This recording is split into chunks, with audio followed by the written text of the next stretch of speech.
जमात इस्लामी हिंद भैंसा की जानिब से रमज़ान और ईद कट्स की तकसीम का एक प्रोग्राम दफ्तर जमात इस्लामी हिंद भैंसा पर मुनक़िद हुआ, जिसमें मेहमान ख़ुसूसी की हैसियत से गोपीनाथ भैंसा टाउन CI ने शिरकत की। इस मौके पर अमीर मकामी भैंसा मुबीन अहमद व जमात के अफराद ने भैंसा टाउन CI गोपीनाथ का वालिहाना इस्तकबाल किया। इस मौके पर जमात इस्लामी की जानिब से अलिफ समाजी फलाही और रिफाही कामों से वाकिफ़ करवाया, बल्कि इस मौके पर उन्होंने कहा कि इस माह मुबारक से गरीब, ज़रूरतमंद और मुस्तहिक रोज़ादारों को भी मुस्तफ़ीद होने को कहा। इसके लिए 17 अशिया पर मुश्तमिल किट्स, जिनमें चावल, दालें, तेल, आटा, सेवइयां, खजूर, बादाम वगैरह मौजूद हैं। 100 से ज़ायद किट्स की तकसीम अमल में लाई जा रही है। बाद अज़ां टाउन CI गोपीनाथ ने प्रोग्राम को मुखातिब करते हुए जमात इस्लामी के कामों की सिताइश की और तमाम अफराद को रमज़ान की मुबारकबाद पेश करते हुए कहा कि तमाम मज़ाहिब अमन की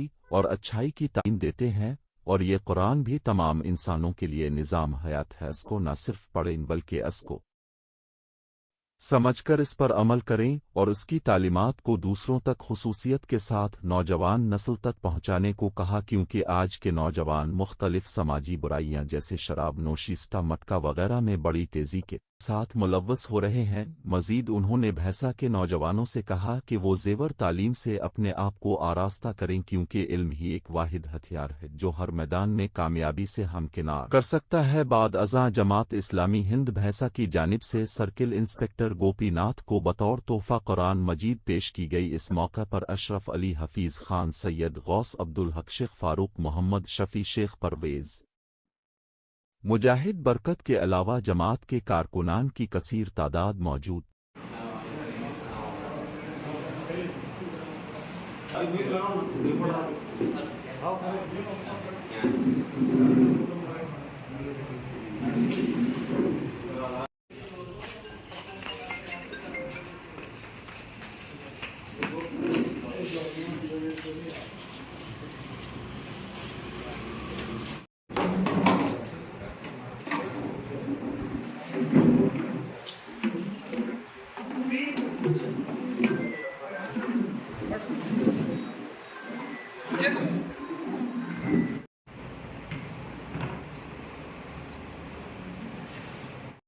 First of all, Jamaat-e-Islam Organization Committee के सब मेंबर्स को रमज़ान ईद की मुबारक। कैसा चल रहा रमज़ान का महीना? बहुत खुशी हुआ जो ये सामान बांटने का इरादा लेके जो गरीब लोगों को आप सामान बांट रहे हैं, ये बहुत अच्छा काम है। और इससे डायरेक्टली जो हेल्प करते हैं पब्लिक को या नीडी पीपल को, भगवान को हेल्प करेगा करते हैं। इससे बड़ा काम हो ही नहीं सकता। जो ज़रूरतमंद को अपना उनका ज़रूरत पूरी करें वो भगवान जी आसो काम। इसलिए मैं आपको तहे दिल से शुक्रगुजार करता हूँ।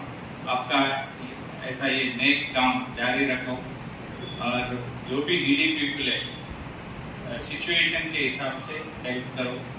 और इसमें हमारे तरफ से या पुलिस डिपार्टमेंट की तरफ से जो भी मदद चाहिए हम करने के लिए रेडी हैं। और मेरा ये शुभकामनाएं पूरा ये रमज़ान महीना अच्छा गुजारा करें और कुरान पढ़ के पढ़ा के यूथ को ज़्यादा समझाओ कुरान में क्या है, क्या वो कुरान क्या है, कुरान में क्या बताया गया। ये सिर्फ पढ़ना ही नहीं, समझना भी है और हम उसको इम्प्लीमेंट भी करना है। ऐसा नहीं है ये महीना में कुरान पढ़े और नेक्स्ट महीने से अपने काम में पर लगे, ऐसा नहीं। ये सिर्फ बुक भी नहीं, ये अपना लाइफ स्टाइल है। वे आप लाइफ जिया कैसा जाता है ये बुक अपने को पढ़ाती है और सिखाती है। तो पढ़ना ही नहीं, उसको इम्प्लीमेंट करना बहुत ज़रूरी है। और ये इम्प्लीमेंट कराने के वास्ते भी आप काम करो। ज़्यादा से ज़्यादा यूथ जो है अभी ये नवे डेज में बहुत खराब हो रही, सोशल मीडिया के तरफ से हो दो या दूसरे चीज़ इसकी वजह से हो दो, ये नशा कर रहे, थोड़े लोग बिना पढ़ाई के फिर रहे, ये सब गलत है और ये नाजायज भी है और इसको समझना चाहिए, यूथ भी समझना चाहिए और एजुकेशन की तरफ ज़्यादा फोकस दो। जो भी हम तरक्की कर सकते हैं सिर्फ एजुकेशन से तरक्की कर सकते हैं। आप 1 करोड़ रुपए भी आप दिए, उसका फ्यूचर नहीं बनता, मगर उसको एजुकेशन दो, उसका फ्यूचर। ये मौका देने के लिए आप सब लोगों को और एक बार धन्यवाद देता हूँ।